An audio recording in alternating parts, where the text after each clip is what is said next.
All right. Card Room Live, session number 41.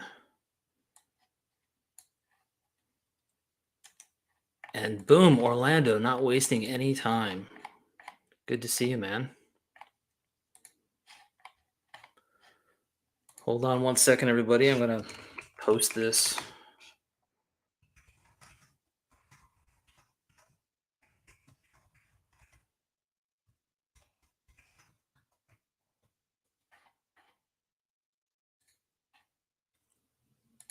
Okay. Orlando, good to see you. Mike, good to see you as well. Yeah, so session number 41. This is going to be a fun one, I think. They're always fun, right? But this one should be especially interesting because what I decided to do was reach out to a number of our fellow members in this community of ours, in this YouTube card collecting community, and see if I could get them to agree to come on this and have a chat. And I've been able to do that, guys. I've been able to get some people to agree to come do a chat here, and I don't know why they said yes. Some of them are they're going to start clicking off. You know, they're in the waiting room right now, waiting to come in here. They're going to start clicking off, but hopefully, I'll get them in here before they can do that.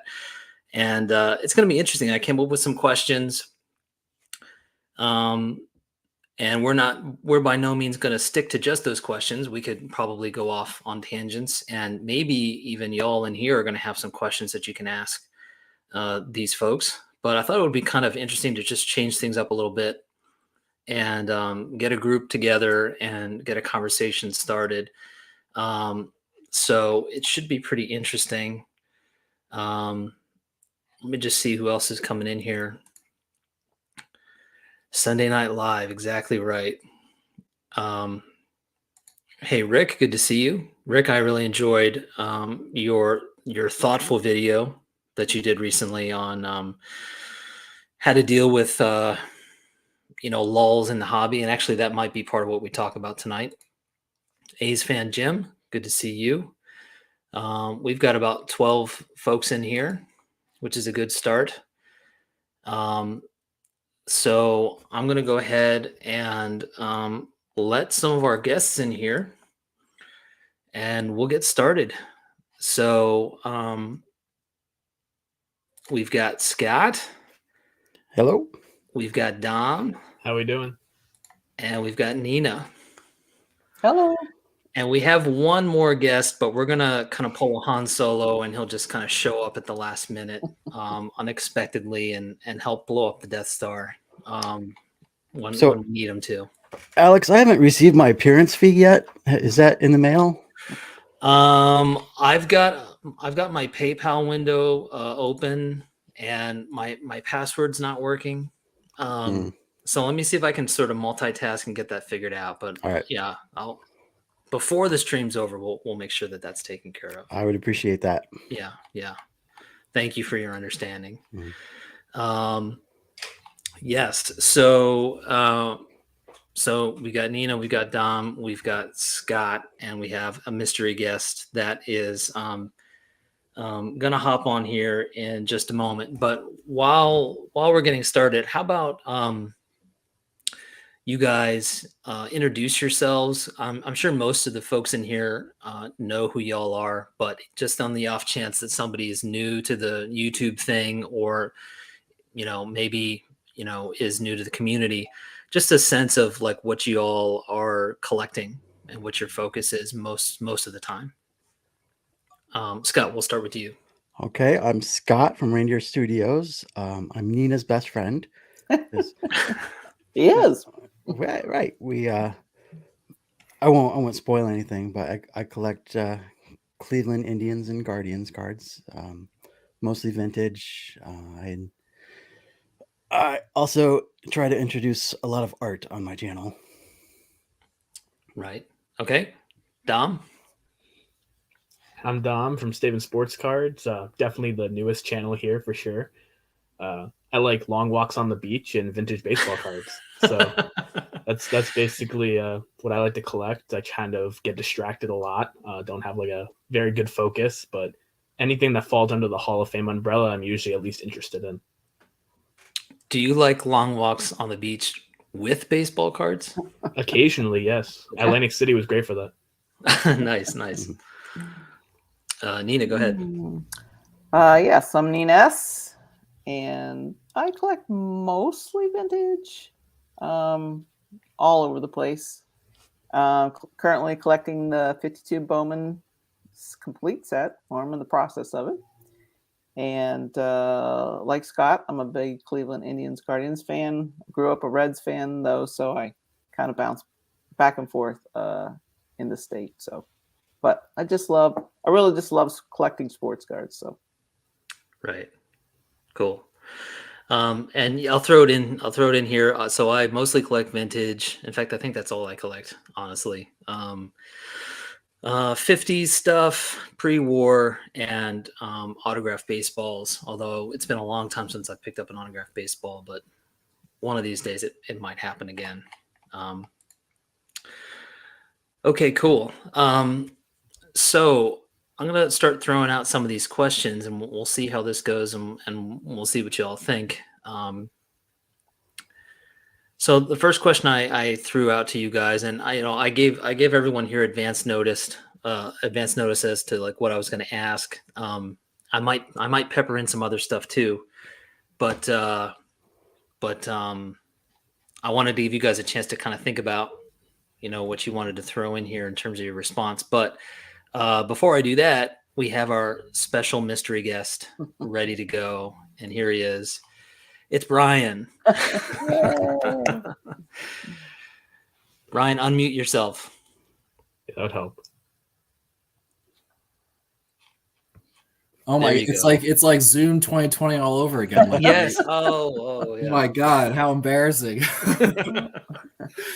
Oh my gosh. Brian, real quick, give everybody a sense, although we all know, but maybe there's some new folks in here. What you collect? I've been collecting Hank Greenberg baseball cards since 2006. Wow. Yeah. It feels like it's been a lot longer than that, even though that's a long time. Yeah. Oh, it's been almost half my life. So wow. Yeah. hard to think about, but it's true. Okay, so let's go ahead and get into this. And we'll just kind of feel this out, guys. If anybody wants to jump in with their answer, maybe not all of these questions are relevant to each of you, but we'll sort of see how it goes. The first question I asked you guys was, do you ever find yourself fighting with yourself in terms of your collecting habits? And I see some people nodding. So what's your story? What's your answer to that question? Dom, I saw you nodding. Go ahead. Okay. Yeah, I mean, personally, like I said, anything under the Hall of Fame umbrella. I remember Lou Rock TV did a relic lineup, VR, not too long ago, and everyone was showing these crazy patches of Hall of Famers. And I had jersey cards, but I didn't have patches. So I've been like distracted with Hall of Fame and future Hall of Fame relics and just different stuff that isn't quite in the post-war vintage era, but is still really exciting to me to have. Right. So things like that definitely distract me a lot. I learn about a lot of different oddball sets that also strays me away quite a bit. Yeah, and so is it the fact that it's kind of maybe delaying or taking you off your original track that, and not to mention like, okay, it's another financial commitment that you're making to go down that road. Is that what it is that's kind of throwing you off? Oh, totally. Everyone has their own hobby budgets. I'm 23 years old. I can only throw around so much money on cards. Right. But there's so much cool stuff out there. I learn about a lot of it through YouTube and research online. So definitely there's not enough money in the world to get everything, but you just appreciate what you can get and pick up stuff that you like. Right. What about the rest of you guys? I mean, Alex, I've talked to quite a bit about this and some to Brian. I really had a pretty massive modern collection. That's where I came back in. And this summer I shed probably 95% of it. Basically, I gave it away, but I got a few bucks for it. Because it was really kind of weighing me down and distracting me from the vintage cards, and which is really my passion. I'm just kind of a super collector in life, which is a little scary. Have been since I was a kid. So I have to really watch myself. That's why I limit the monitoring to like the players that I watch every day, because they matter to me too. So I like to have them as part of my collection. Okay, cool. So you're still collecting modern, but like you've taken a different approach to it. Oh, yes. I mean, thank goodness for Myco's sales, because I don't buy any boxes of anything anymore. You know, you just get stacks and stacks of cards. You don't really even care about those cards. So I just go on Mike's sale, pick up some Guardians, and I'm good to go. So, Right. Okay, Scott or Brian? I guess I'm kind of an opportunistic buyer, so like that kind of distracts me from my focus at times, but I don't fight with myself too much about it. But Mhm. I tend to stay in my lane. Right. Sometimes I thought about buying to resell to like fund the hobby, but Oh yeah. then where does it become work? And there's that line, and I don't want to cross that line. Brian's not afraid of crossing that line, though. Right. I did so out of necessity, though, so I think it's different. Right. But you've managed to you still enjoy the hobby, and it's also work. oh yeah, no, I still love cards.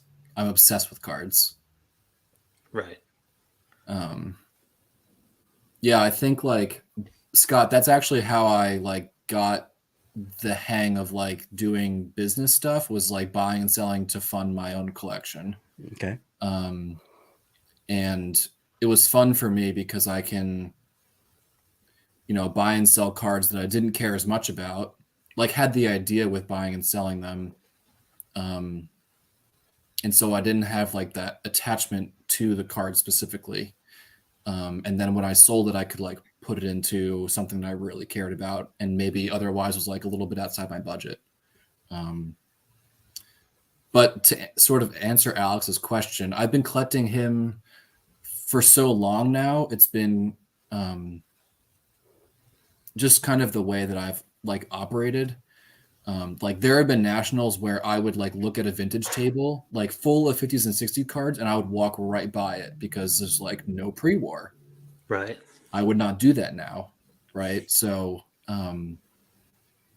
like my eye has like retrained to look at things like outside of the 1930s and early 1940s, where before it was like if I don't see any similar sets that he's in at a table or on eBay or wherever, like on to the next thing. But I still love cards, and I've always thought like, oh, what if I like build a Diamond Stars set? Yes.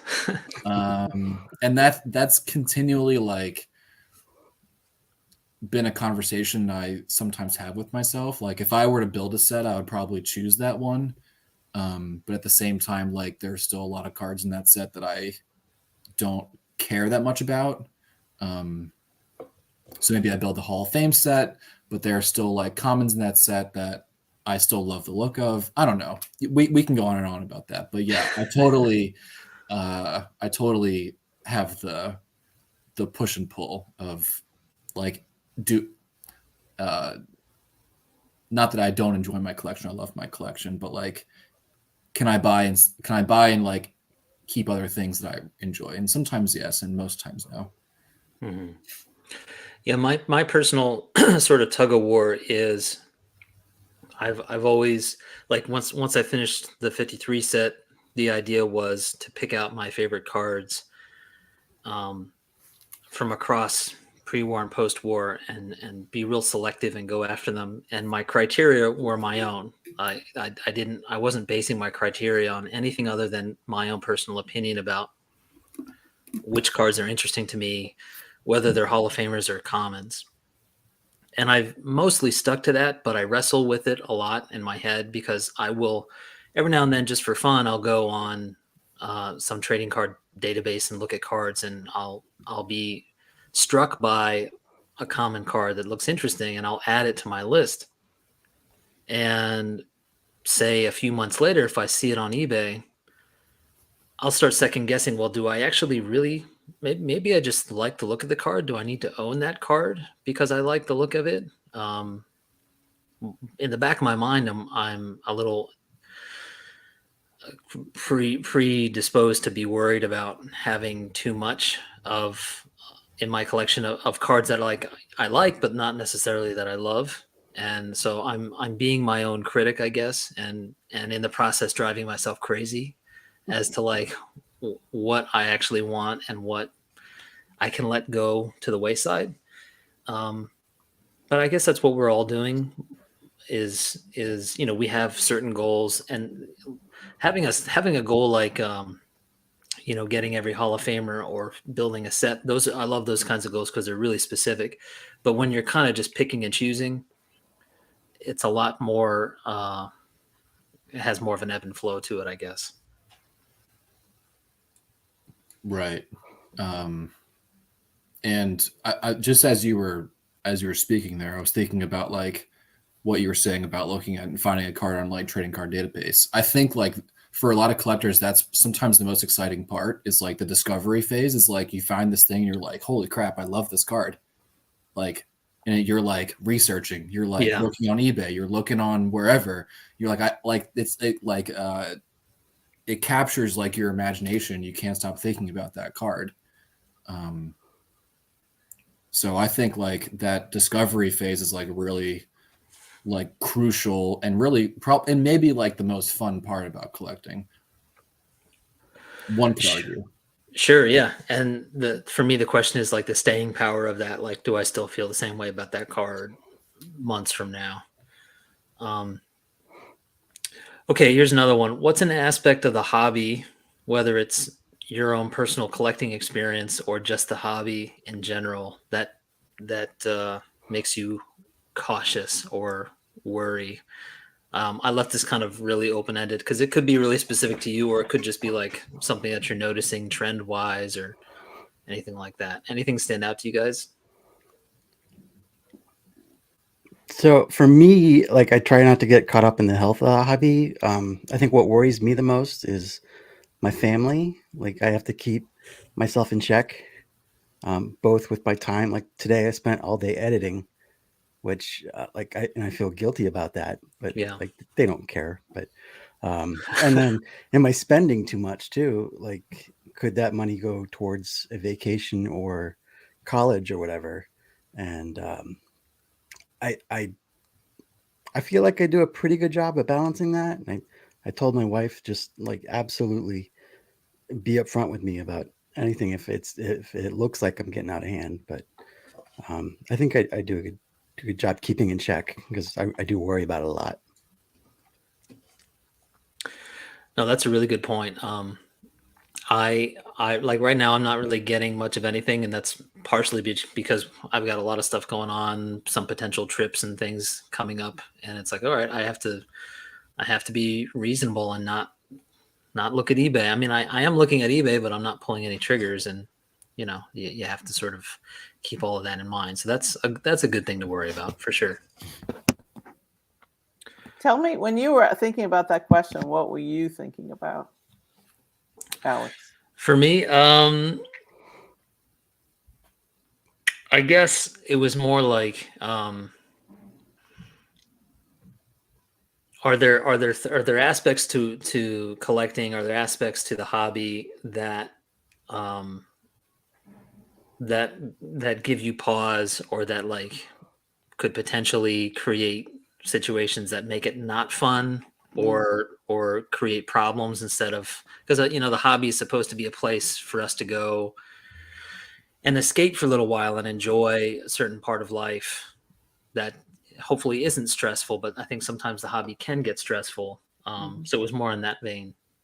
I think for me, along that lines, it's, oh gosh, have to really watch. I hate to use slang, but FOMO, but just being envious of what other people have, and thinking like, well, if I only could get myself geared in that direction, and then that ends up distracting me. And I'm thinking like, I love Terry's collection, TJ Maxx Vintage, and I've emailed with Terry about it before, and he's like, he always says to me, Nina, I've been doing this for a long time. Right. So don't like you've really been doing. I've been doing vintage probably 2.5 years. So it just, I worry myself sometimes that I think I have to have this collection and this collection, and I really have to kind of stop. And then that's where, Alex, you've been a good influence on me, as you know, as like really appreciating your cards. That's why I like to watch YouTube videos. I like to watch people who are sitting down actually appreciating their cards. I loved what Scott said recently about his water heater. Like, okay, well, I can't buy cards right now. Oh, maybe I could sit down and appreciate what I have. So that's the thing that kind of worries me. Right. Brian or Dom? Go ahead, bud. Yeah, I mean, what Scott said at the beginning of his talk was saying that he doesn't really focus too much on like the pulse of the hobby. I think if you have like control of like the pulse on your hobby, like personally, you'll be doing just fine. Things come up in life, and there's obviously, like I said before, there's a budget for everybody to make it work. But as long as you're picking up stuff that you love and you're doing it the right way, I don't think it really matters what's happening on the outside. Yeah, that's a fair point. I mean, there's a ton of cards that are on my list and have been on my list for years now that are out of my price range because they climbed the ladder fairly quickly. And although prices are starting to drop, generally speaking, there's a lot of cards that are still out of my range. And so it can be a bummer to look at my list sometimes because there's a bunch of great cards on there that I don't see myself getting anytime soon. But there's always cards to collect, right? There's always stuff out there that you can find an interest in that means something to you. And so to me, that's part of the fun too, is just to constantly be reevaluating what's on my list and what am I drawn to, because there's so much great stuff out there. And that's part of the fun of like, sometimes we do this on this stream, is just going on eBay and randomly looking around and seeing what's out there. Yeah, Scott, I really enjoyed what you said, and I think that your points are really valid, and I think it's what a lot of collectors think about, even if they don't verbalize. And I think it's important to like take that into account. So thanks for sharing that. Mhm. As it pertains to what, like the things that worry me, like the trim card scandal is still a thing. Yeah. And it's less and less talked about now on other platforms, but is still really pervasive. So it's always something I kind of think about. Do I have trimmed cards in my collection? Probably. Right. We all probably do. We all probably do.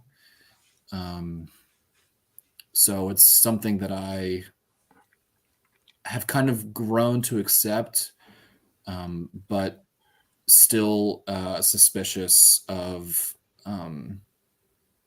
like shady characters in the market, in the hobby. It's crazy how big of a story that was. I forget how many years ago now, and then it sort of fell off because it wasn't the latest greatest little nugget of news anymore, but it's still a total issue, right? Yeah, I think it was it may have been 2018 to 2019, because the 2019 National, I remember like people giving PWCC a really hard time. Yes. And I think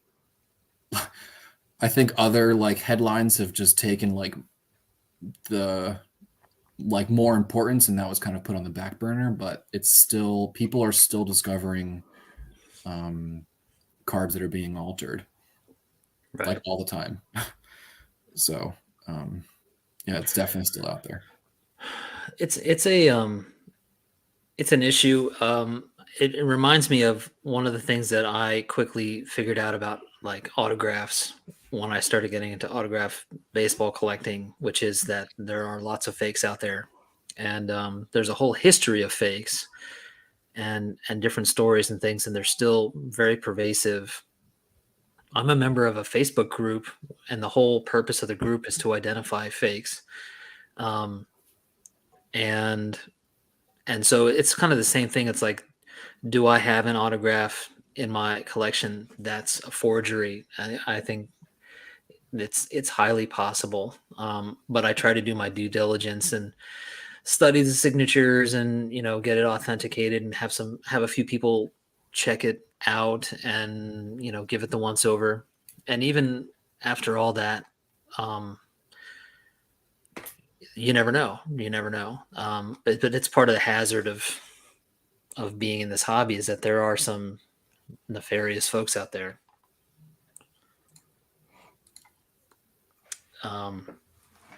Yeah. Okay, so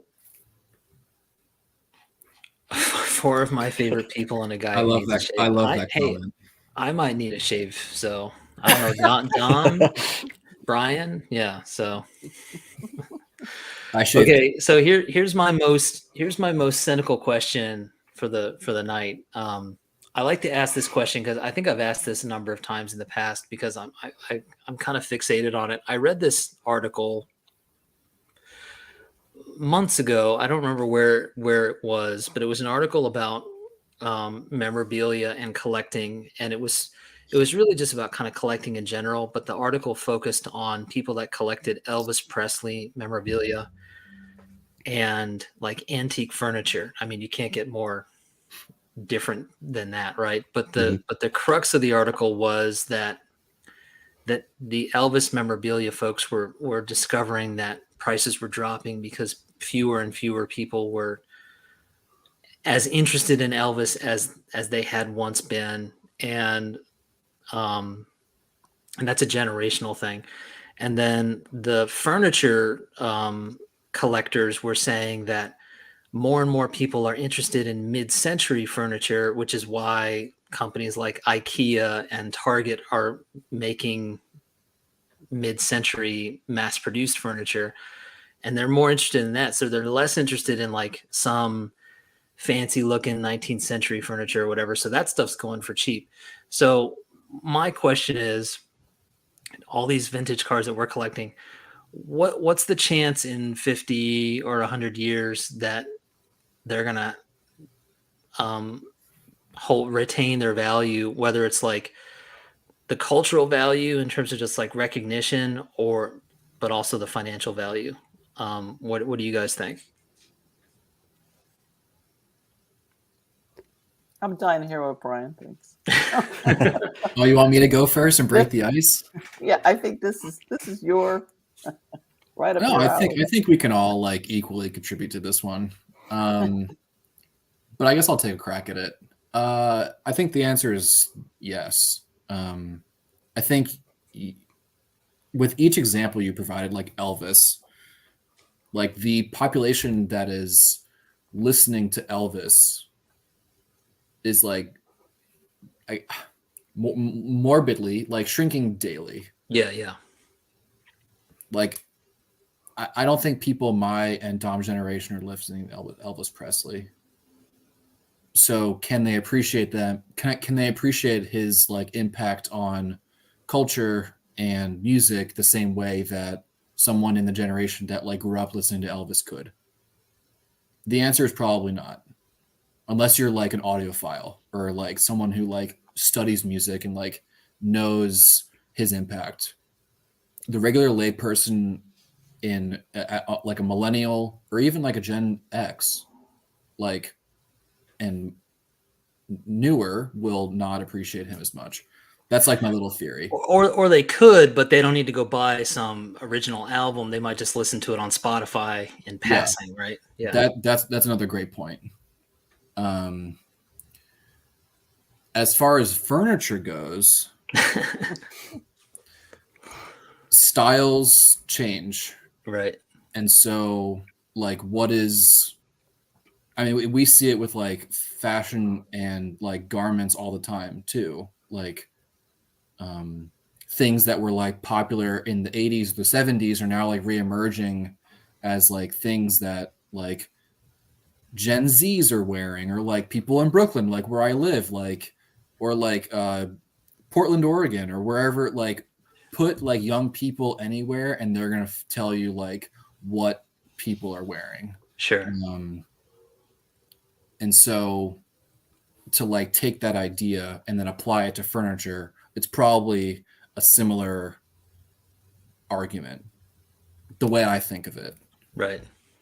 Now, in terms of cards, I think sports have a different history in terms of being a collectible than music memorabilia or furniture would. And I think that the hobby will stand the test of time because sports will stand the test of time better. Right. So I'm confident that it will. Long answer, but it took me a while to get there. No, that was fantastic. Yeah. Great. Anybody have any other thoughts on that? I think there will always be a market for history. Like, go back to Elvis. There's always going to be people who collect music or rock and roll, and Elvis is always a part of that. Like, Honus Wagner is always a part of what we do. It might not be as popular, but there will be a market for that. And I think the thing to worry about would be like the dwindling popularity of baseball as a sport. Mm-hmm. Right. I mean, and that's something that we're dealing with. And yet, like, at least in our little community, and you have to imagine that for as many of us as there are here on YouTube, there are lots more people out there that are not making YouTube videos that are nevertheless into collecting, and they're into collecting players that they've never seen before. Like, one of my favorite cards is my Ty Cobb card, and I couldn't be further removed from Ty Cobb, right? But Exactly. I'm fascinated by him and the history surrounding that time period. And so what is that? And I think, Brian, I think you're right in that there's something about the sport itself that stands the test of time. And there's a handoff too. There's the passage of one generation to the next that will hopefully, I mean, it should withstand, trends, coming and falling out of fashion and so on.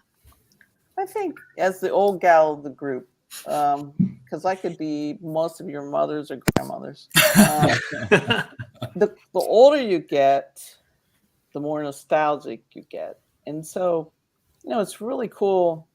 Like, when I was researching some of the Bowman 52 cards, and I noticed how many of them served in the military.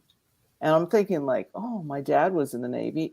Maybe he was in a battle with one of these guys or served on the same ship as one of these guys. And so It connects me to a time period that I'm curious about that I wasn't necessarily alive in. And like Don said, I mean, history is history. And even if baseball kind of becomes less favorable as the sports in this country, there's a long time before baseball goes away. And it just has such an amazing history in this country.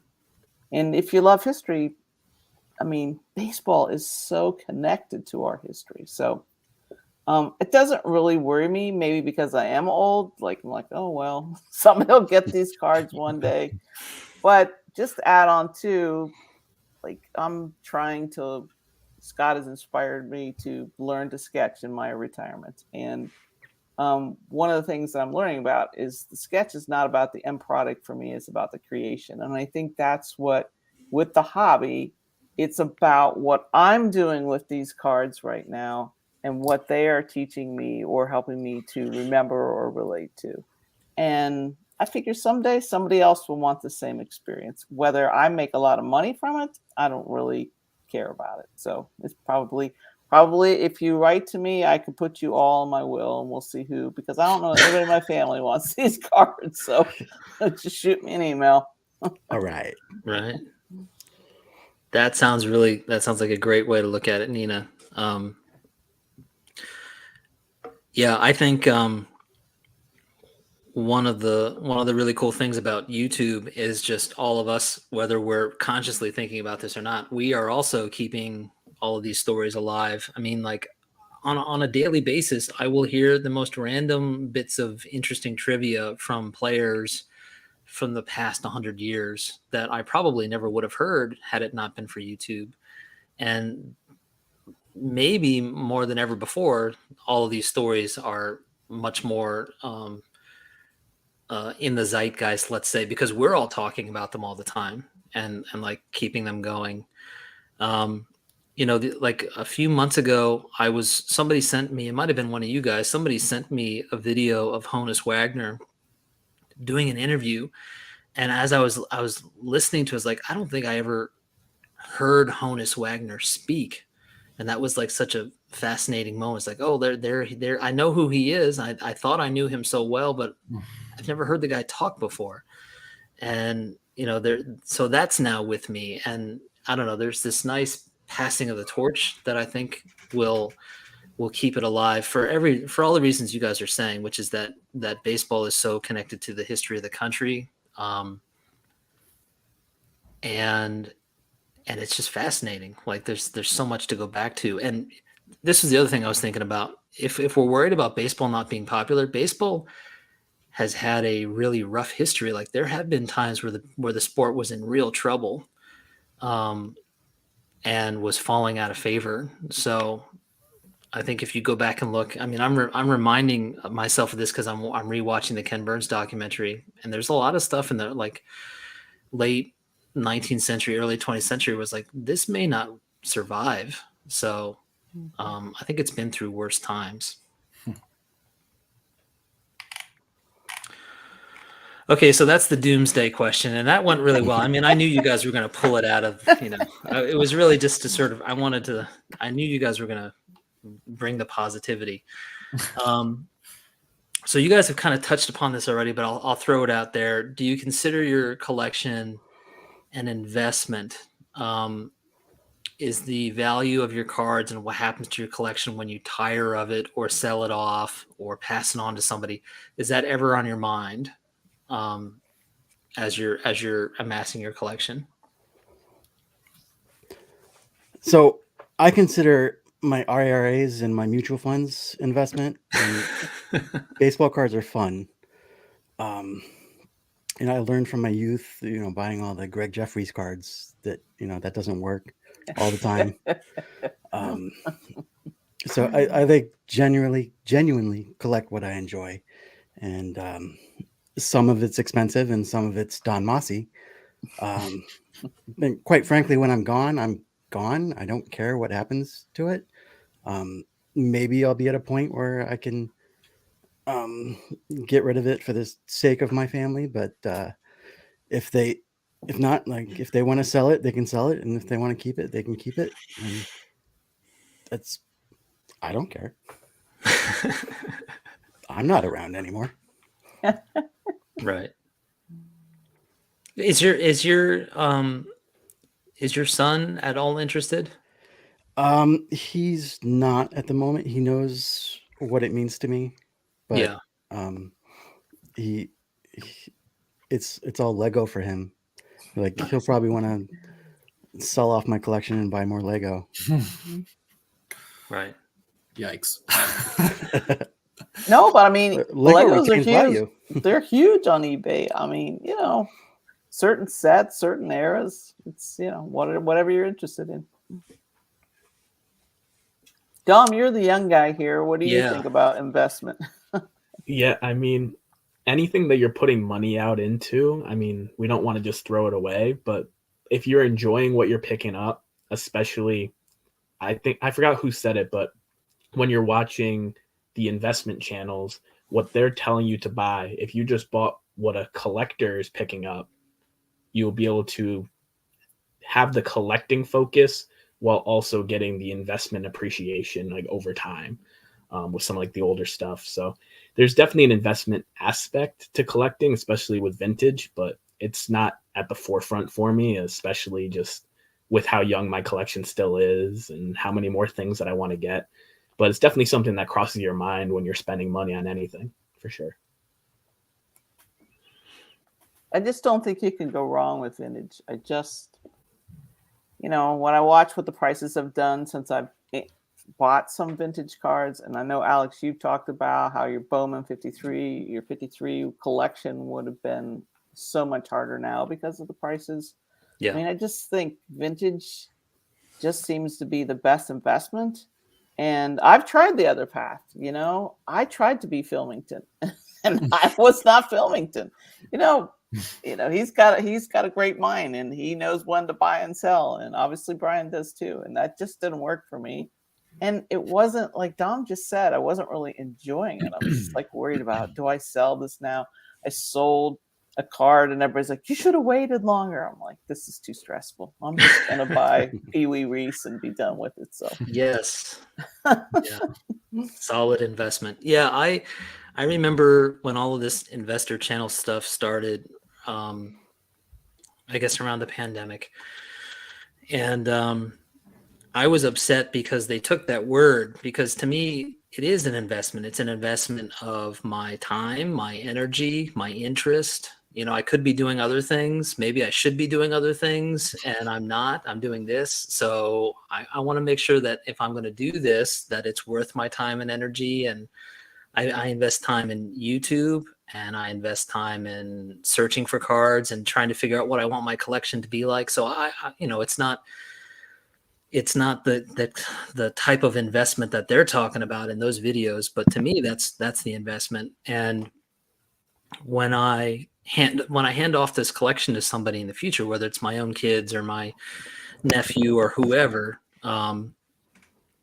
that will be part of it, is like all the effort that I put into it, not just the cards themselves and the obvious financial value, but like all this other stuff. Like when I hand off that 53 Bowman set, I will also give them all those videos that I made too. And that's part of it too. And so if they decide they don't care about the cards and they want to sell them, that's fine, but they can keep, my crazy dad's or crazy Uncle Alex's YouTube videos as a reminder of when he built that set. And, to me, that's part of the investment that I put into it. Well, look at Terry. He's a good example. I mean, like he married the right woman because his father-in-law gave him that massive collection of great magazines and cards. Right. And, he didn't collect those saying, maybe my daughter will marry somebody someday who will appreciate these things. I mean, this has a way of working out. As far as it's concerned, for me, the investment aspect, in quotes, is a thing, but it's not the most important thing. I love my collection and I care about my cards. Like Eric Fourleaf said that if all of his collection ends up in a urinal, he won't care. I'm the opposite. I would absolutely care. So if I lost my cards and lost my collection, I'd be in a rough place. Yeah. But the things that are important to me is the journey, the process, the camaraderie with other collectors, like-minded people, friends, the people in this chat, and the people in the YouTube chat, and the tangible card themselves, itself, also has memories attached to it from when I owned it, and then also prior to when the original collectors owned it, and right, things like that are always fun to think about. I forget where I heard it. Somebody, maybe even somebody in this chat said it, but the idea that we're just temporarily holding on to the card and we're going to pass it on someday, that's such a beautiful thought. Yeah. It's a little reminder of your mortality, I guess, and that could be a little morbid, like, oh yeah, I'm gonna die. But but it is a nice thing to think about, just the passage of time. And I've got the card now, but someone else is gonna have it down the road, and so we're just kind of custodians. Yeah, we're keeping it light here in Cardboard Live session 41. Very light conversation. It's fun. It's fun to go a little deep once in a while. Yeah. Okay, so now and if anybody in the chat has any questions for these wonderful people, please feel free to drop a question in here, and I will keep my eyes open. And if you guys spot anything that you want to talk about, feel free to jump on it. But the rest of the questions that I have here for you guys were more sort of YouTube centric. All of you guys have been making videos. Some of you guys have been making videos for a while. All of us have probably taken a break here and there for whatever reason. So my question for all of you was, what keeps you making videos? We're all in a different place, in terms of like how long we've been doing this, and perhaps we're in a different place in terms of like our enthusiasm for doing it. But I think it's still a relevant question for all of us. Anybody excited to jump in first? Yeah, I mean, it's kind of like Brian said, it's the camaraderie part of it for me. The hobby was very independent for me for a long time, and I wanted to connect with like-minded people that are passionate about the same stuff that I am. So to me, making the videos was sharing my story, connecting with people. I love to do VRs for people when I have the time to support their channels and sharing stuff. It's really cool when I share a card or a story about a player and someone says that they didn't know that too as well. Just kind of like bringing that knowledge around and keeping those stories alive is just really cool, and definitely my favorite part about being on YouTube. Yeah, definitely. I just like to show off. You spent all day editing. Yeah. Obviously, like the friendships and the camaraderie, and it's more fun than collecting in a bubble. But for me, it is a creative outlet, and I'm a creative person, so they tell me. And I've got a ton of ideas running around in my head, yelling for attention. And that's why I keep making the videos. I think I obviously took some time away. So I made 2 in a row here lately. Don't hold your breath that's the turnaround for me. But some of it is just not to claim OG status, but sometimes it's just creating the thing. I have all these ideas, like Scott said, and it's just sitting down, having the discipline to do it. And, I want to make sure that it's something you want to watch. I don't want to just necessarily just turn on the camera and talk. I'm not that good at doing that. So I want Here you are, Nina. Well, it's because you gave me the questions ahead of time. So I got to think about it. But I was talking to Ed Weskergriff recently about it. And he just said, he looks at it as a way, and you just said this, Alex, as a way of kind of recording his collection. And so, here's what I was collecting at this point in time. This is what I was interested in. This is what I learned. So I that kind of helped me reboot my process. So stay tuned. We'll see. Nice. I'm excited for your set building videos, Nina. And Scott, I always look forward to your doodles. Every time your doodle videos come out, I gotta watch this immediately.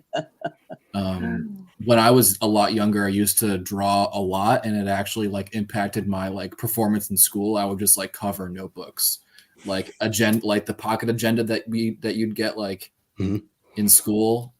It would be just doodle, doodle, doodle all over the place. Never to the quality that you deliver, but it brings.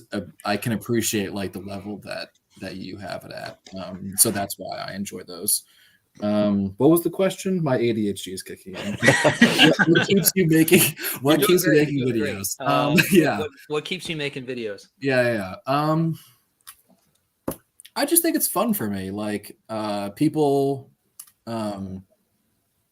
seem to like the content that I put out, like whether it's like PC update videos or like now it's a lot of like grading reveals, which I always like watching when the like cards pertain to like my collecting interest or like my buying and selling interest. Like I can watch that forever. And so I like to contribute like videos that I would watch myself Right. to the internet. So yeah.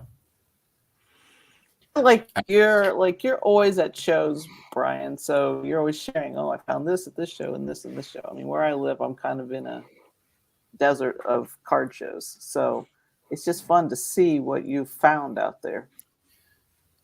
Well, Nina, there are some great Ohio and card shows as I've come to understand. You got to come up to visit me more, Nina. I know. They're all up by Scott. Well, not all of them, but yeah, I like to share like the things that I find. In fact, those signed baseballs that Alex helped me with in September are ending tonight with Heritage. So if you wanted to see how they're doing great. So I'm thrilled with that.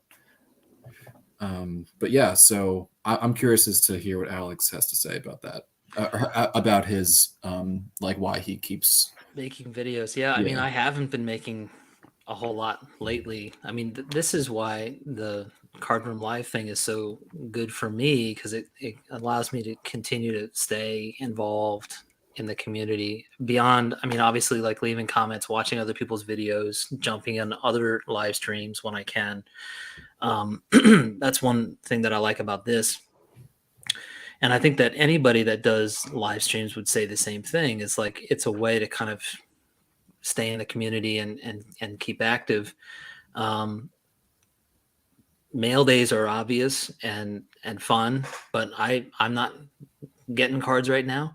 So finding other videos to make. I'm working on a video right now about the Pee Wee Reese card. This is a video that I've been wanting to make for like 3 or 4 years, and I'm finally getting around to it. It's and kind of like Scott saying, like there's a bunch of like I've got a list of like I want to make this video, I want to make that, and then it's a matter of, you know, when do I get to it? But I can say this: I've never made a video where I felt like I had to make it or that it was like a chore. If I ever felt like that, I would stop and put it aside. Because I want to enjoy making the video, because I actually really do. Like, to me, part of the fun of YouTube is making the content and putting it up and seeing, you know, who responds to it.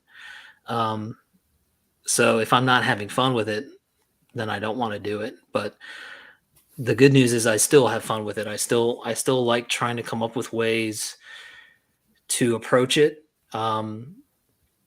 Whether it's, and I, you know, and you guys know this, I like the connection between the history and the cards, and I'm always struggling to try to find a way to tie those things together and make them as interesting as I can. And it's hard, but I find the challenging. I find the challenge interesting.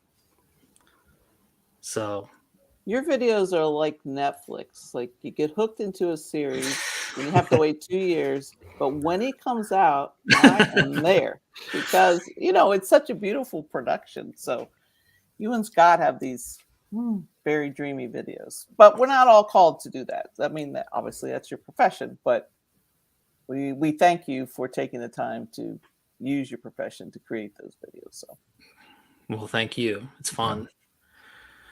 It is a talent. Sorry, go ahead. It is a talent of yours and Scott's specifically. The other three of us, we got room for improvement. Yeah, but I mean, like, and you know, people always say this, like, you know, I'm just, you know, somebody who just turns on the camera and films what they've got and turns the camera off. I think there's talent in that too, because some of my favorite channels do that. And it's like, what is it that carries the video? It's the person themselves. It's not, to me, it's not necessarily the cards. Like, I've probably seen, you know, not to gloat or anything, but anybody that's been on YouTube for 5 or 6 years, you've seen a lot. So what draws me to the video is, yeah, maybe the card, but probably more so the person who's doing it, and my interest in what they're collecting and how they collect and how they share their thoughts. So I think there's talent in that for sure. Well said. Okay, so speaking of all of this, what are some, and this is a chance for you guys to shout people out. Who's making stuff right now that you're really enjoying? Because at any given time in like YouTube land, there's stuff going on. So some people are making videos like every day. Some people have fallen off. Some people are like starting up new series and things. Like, who's making stuff right now that you guys are liking, that you want to give a shout out to? It's really hard to say. I think what's easier for me to say is I like storytellers. So I like people who either give me the history of the cards, the creation of the cards, or the history of the players, and not necessarily the stats.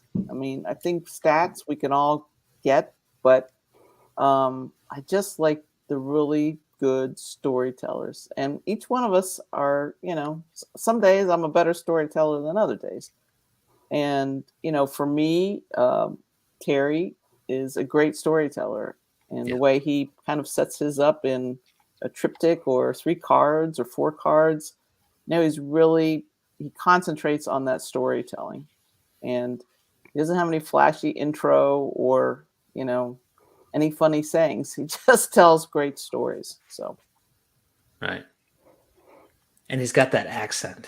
Yeah. There's something about that accent. Who else? So I completely agree with Nina about storytelling, whether it's about a card or a player or the collector himself or herself. Like Nina's videos are great because of that. She really ties into that. The Drew, I often wonder if he's ever going to run out of stories, because that's all he does. Yeah. It's amazing. Spidey Aranya lately has been telling these like stories about his YouTube experience, and they're very emotional and they're like super cool to watch. Like, even though we don't collect the same things at all, it's just they're emotional and great. Awesome. I'll throw a few names out there, and these are all names that I think probably everybody knows. But Geez Mikey, I think he had to take some time off, maybe a couple months ago. He was just super busy, but he seems to be moving at a good clip right now, because I feel like every other day there's a new video, and it's like completely different from the last video. So it's cool to see him back. I mean, he's running at a clip now that's like what I remember when I first started and he first started. So that's cool. Orlando, Collector's Dream. Orlando just today posted a bunch of stuff that I was watching where it was like these really unique sets that were not necessarily rare, but just not necessarily sets that people are familiar with. That's really cool. A relatively new channel that I heard about through Don from Don's Field of Dreams cards. We haven't mentioned Don yet. Is a channel. He goes by Rocket Rick J18, but his name is Richard Hudson. Have any of you guys seen that channel yet? Yes. Mm-hmm. He's Yeah, great. I watched his. I think it's 48 Bowman today. And I it's one of those channels where I feel like I'm sitting there with him, like just hanging out, and he's going through he's doing it at his own pace, and it was great. Like, I really felt like I was just hanging out with him as I watched him go through all the cards, and he had all these great stories about these Yankee players, and I gravitate towards those kinds of videos for sure. Dom? Yeah. I was gonna say storytellers are also probably my favorite as well. And one that we haven't mentioned, Chris from Missouri. His stories are phenomenal, and he has even just as amazing cards to match most of the stories as well. So I really enjoy his content. But something that I've liked seeing recently is the kind of rise in collaboration content. Scott was nice enough to have me on his 3 Dumb Questions. That was a lot of fun. Theo Clemente Collector does a Behind the Cardboard. Adam from Splendid Sports does his 3 for 3. John 3D80s Kid has like an interview series going, and just seeing people go back and forth and show off some cool cards and stories, but really get to know the people. I enjoy the storytelling in that way as well. Right. Yeah, definitely. There's a lot of that going on, which is awesome because I mean, there's only, I always feel like there's only so much you can get out of a YouTube comment. I mean, they're great, but to actually like get somebody on screen and talk to them and get to know them, I think is super great. It's probably one of the few benefits of Zoom is that we all got comfortable, Yeah, communicating in this format. So very true. These card room lives are sessions that I always look forward to every Sunday night, because then I can like pop it on Monday if I miss it, and work while I listen. It's not something I like have to like watch visually. Although everyone looks great in their little square,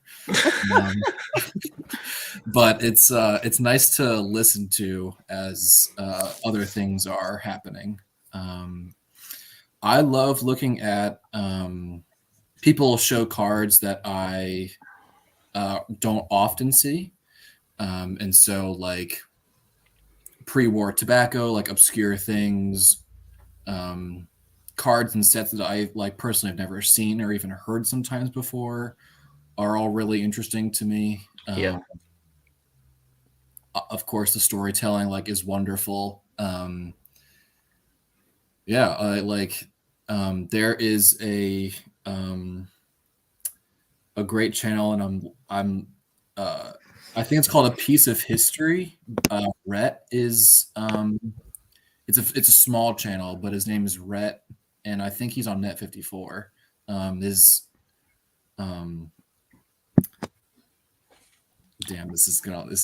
like embarrassed to. No, it's all good. A Piece of History. I think it's called that. Let me see. You'll have to send it. He does like really detailed, like intricate breakdowns of like amazing and like really obscure pre-war collections and sets and stuff like that. He's wonderful. His videos are long, kind of like Orlando's. Like you have to like kind of like budget out some time, Right. But like the content's worth it. I just looked up A Piece of History, and they have videos about the Ottoman Empire. So I'm guessing this is not. God, I'm really like.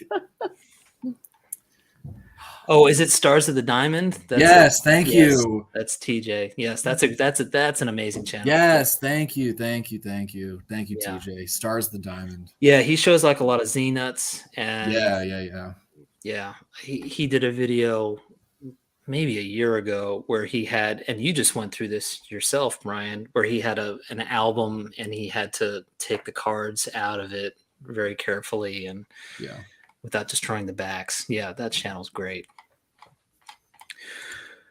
Okay, what's your take on subscriber counts? This is always a fun topic. I don't even know how many I have. And There you go. I mean, I've got like about 25 of you that I hear from. That's fine. Mm-hmm. So when I started, I was like, yeah, man, I'm going to get to 1,000 and I'm going to get that YouTube money so I can buy lunch like every once in a while. But like, I still can't monetize, and that's okay because my videos are too short. But I don't really care anymore. And I don't fault anybody for putting ads on their videos, but you get that lunch money. But I think I get more joy out of the people in the comments and stuff. The terrible part is that like YouTube can monetize your videos even if you are not monetizing your channel. Right. Like I don't have 1,000 subscribers, so I can't monetize my videos.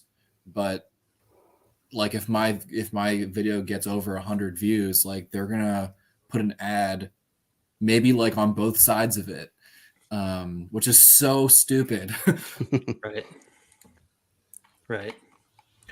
I always think about the fact that YouTube is designed to think the same way that like the entertainment industry thinks, which is like everything has to be based on viewership and interest and everything else.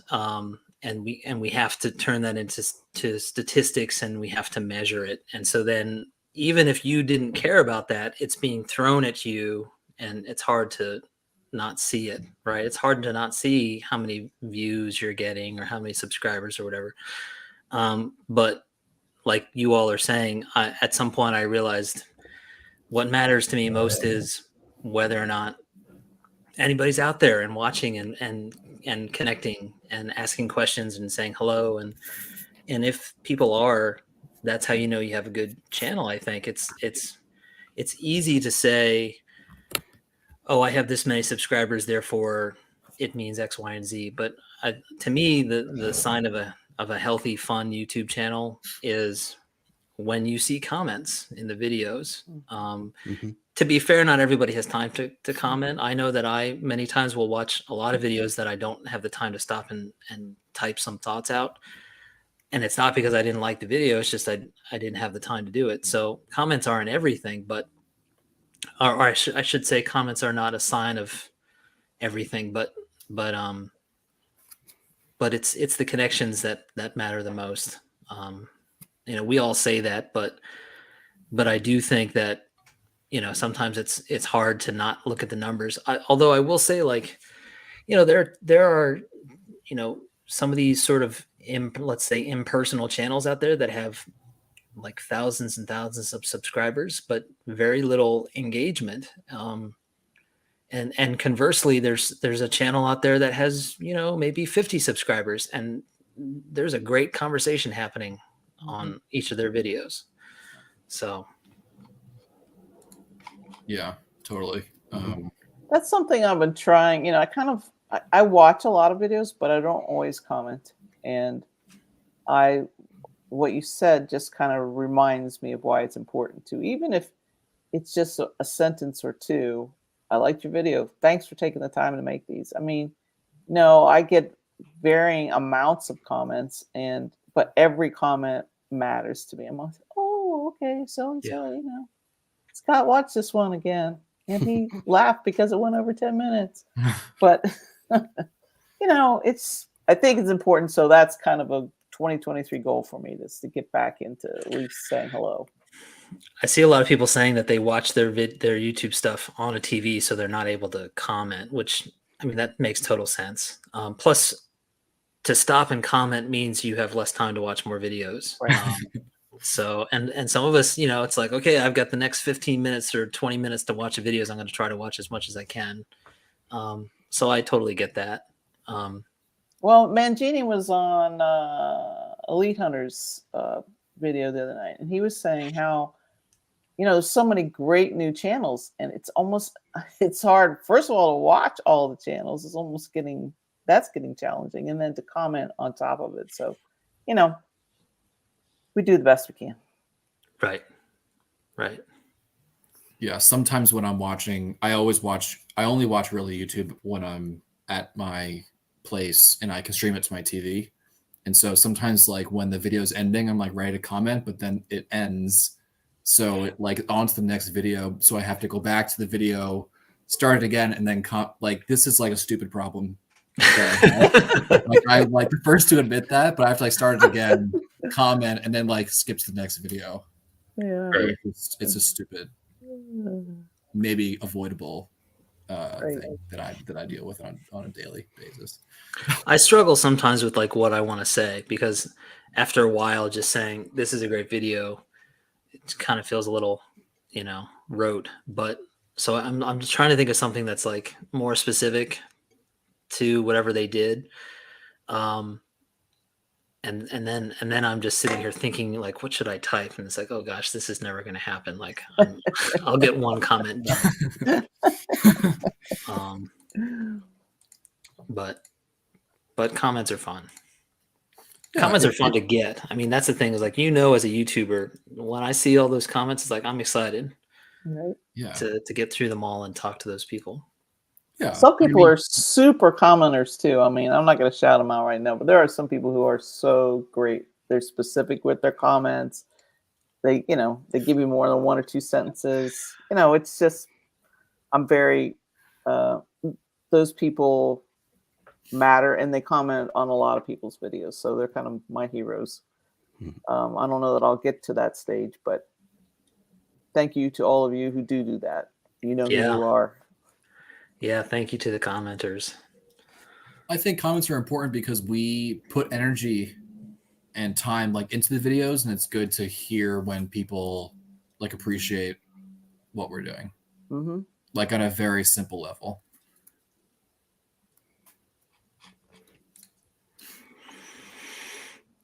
Okay, so the worst question here. Any video pet peeves? Shorts. Shorts. Shorts. I hate them. Oh, okay. I thought you meant like people wearing shorts. We can't do that. We can't have people wearing shorts in their videos. It's just a lot of like pale, hairless legs. And Yeah. we don't want that. Not a fan of the shorts. No, I can't connect with them, and I've made a couple, and it's just they don't have the same connectability, I guess is a word I just made up.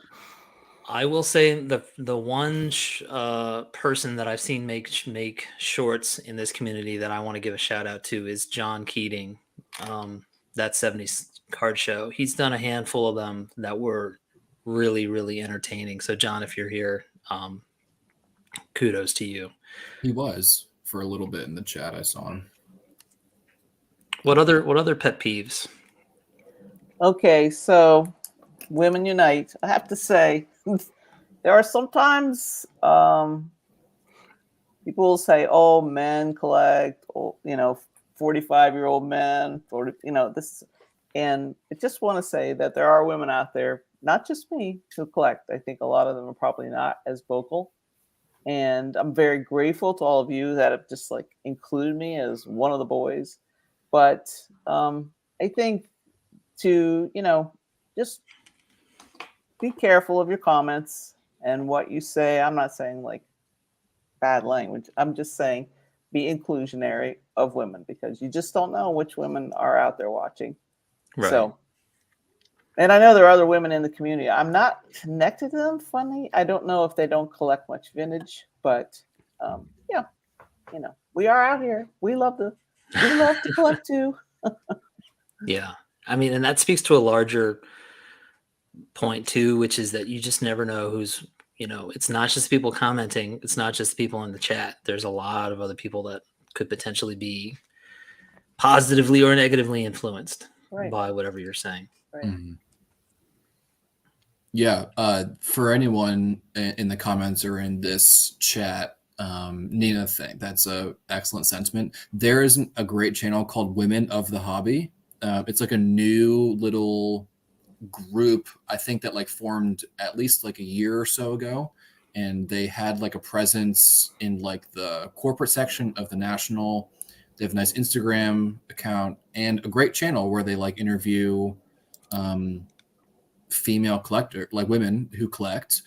That's great. Like they have women have like a unique perspective on like just things in general, and it's just great to have like additional perspective, like of a male dominated hobby. Mm-hmm. Dom or Brian, pet peeves? Are you trying to duck the question? I mean, I feel like a lot of those kind of are similar with us. When it comes to the shorts, I think that there's a time and place for them. They kind of, I think someone in the chat said they're old man TikToks. But there's some cards that like, hey, like John Wade Boggs fan, he does a Boggs card of the day, and it's easier for him to do it that way. But there's some cards that people will make into a short that is just like, well, I want to hear about the story of how you got that card and what that card is. There's a lot of times where it leaves me wanting more, and there's not usually a full video following it up. It's kind of like that's just like the peak show kind of thing. So Yeah, I mean, that stuff like that. actually reminds me, when I first started my channel, I was just doing 53-second videos of all 160 cards from the Bowman set, and they were not short. I mean, they were short videos, but they were not, the shorts thing didn't exist yet at that time. And I still think those videos are cool. They didn't get a lot of views, but that's how I started. But I'll never forget when I first jumped in a live chat. It was with Nate, Tops 85 401, and he said, "Oh, Bowman 53, hey, those are really cool videos. Hey, you should talk more." And here I am. And here I am talking more. But he was right. I mean, like his point was like, the card's cool, but we want to connect with each other. We want to connect with people. It's hard to do that when you're just looking at the card, which is why I think YouTube is superior to Instagram. Instagram is cool and it's easy and quick, but like I think it's harder to connect on Instagram with people compared to YouTube. Mm-hmm. As the younger generation, I notice a lot of people are on oh gosh, it just left my mind. See, old lady, TikTok. And so do you all watch anything on TikTok with cards? No, we collect old baseball cards. A resounding no from this group. That's interesting. Because sometimes I'm like, I don't know, should I have some TikToks out there? But they all seem kind of silly to me, TikToks. So, but again, My pet peeve is the algorithm face in the thumbnail. Oh yeah. It's just so fake. It's so dumb. Yeah. Like no one looks like that ever. Like in any natural way. Let's all do that, guys. Let's all do that. I don't even know what this for is, Brian. so I don't. I don't. No, even you know. do, Nina. You've seen the little thumbnail in the video, and like someone has like the different. Yeah, exactly. Like what Pretty Scott's much, yeah. doing. All You've right. seen that. All right. We'll start adding this to our YouTube videos. Yeah, the next video Scott's gonna make is with a thumbnail algorithm. I haven't done my thumbnail yet, so I'll put that in there. Nailed it. I do think there are some YouTubers that are doing it Tongue in to cheek. play with it. Yeah. Like, but yeah. Like there's no way that you're like surprised like that all the time. It's not possible. I don't even show my face, so that'd be a little bit hard to do. Expressive hands, Yeah. jazz hands. Right. all right. You need to put a face on the typewriter, Nina. There you go. Oh, Yeah, I yeah, like different that. face for every video. I had to tell you the other night when I was making that video, that stupid sheet that you probably can't even read on the screen took me 5 times to type it because I kept making typos. I was like, I hate typewriters. I thought maybe I could just type this on my computer. They'd never know.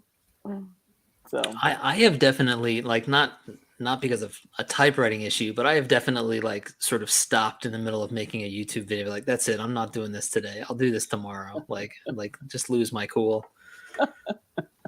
It happens. Okay, so we should probably start wrapping up, but I know that there are some people that are upset that we haven't looked at any cards. Yeah, We have to look at cards before I get a bunch of thumbs down because people didn't like it because there weren't any cards. So who's got some cards they'd like to show? I've got some, but I think Brian does too. Does everybody have them? Yeah, I think we all have cards. I want to see Dom's cards. Yeah, Dom. Yes. Yeah, Dom. Come on, Dom. Well, I felt bad because I was actually on Alex's live stream, but I didn't show any 53 Bowman colors. Oh, So those are the 2 Hall of Famers I have: Monty Irvin and George Kell. beautiful. Beautiful, yeah. And then, yeah.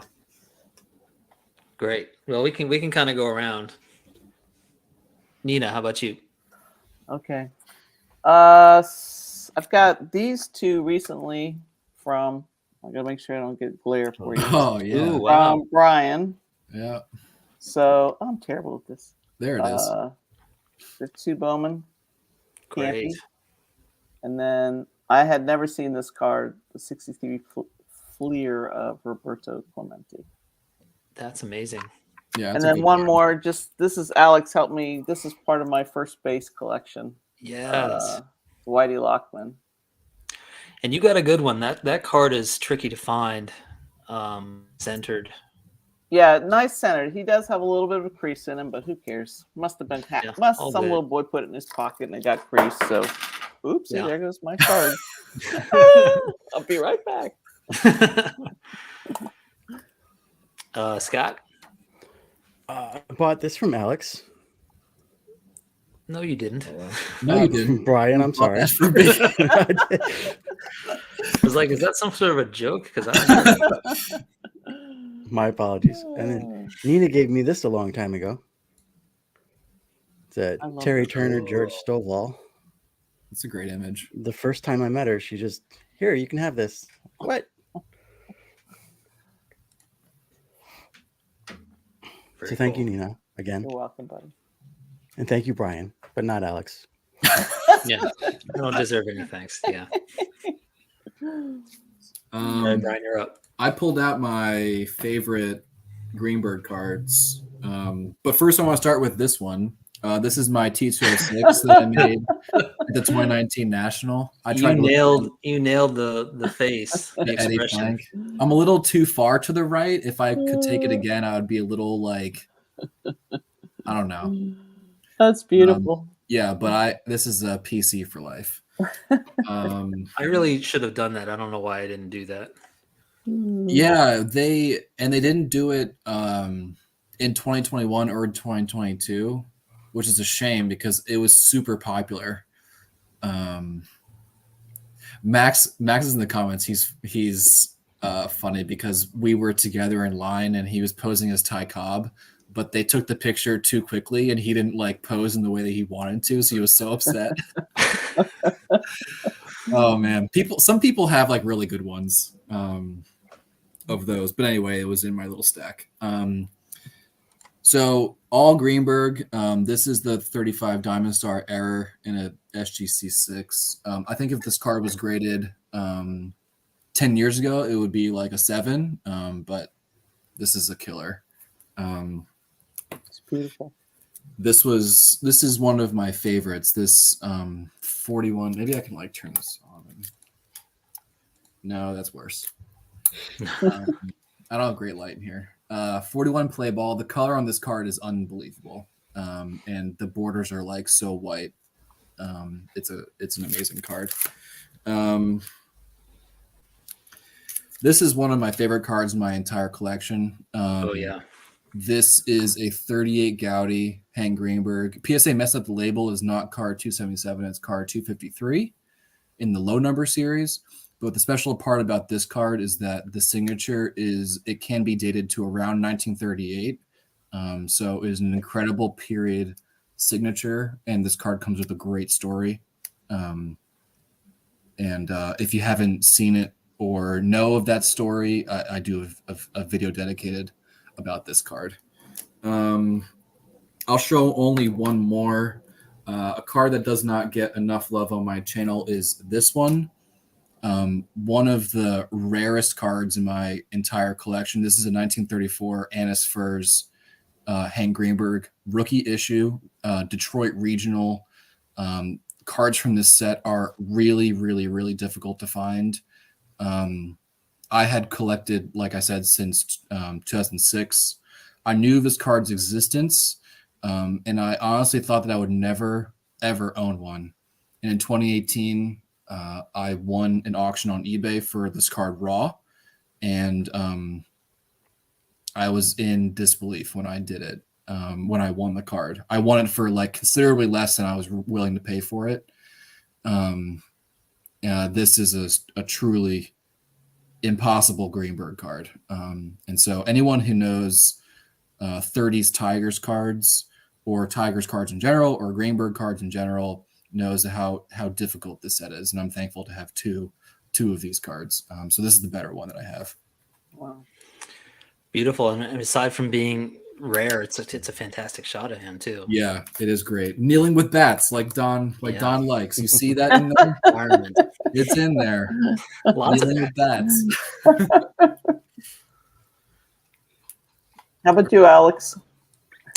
I didn't pull any cards. What?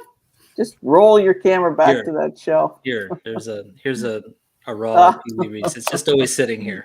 Just hanging out on your desk? Yeah. Oh my god. It's just here. Yeah. Wow. It's my buddy. Yeah.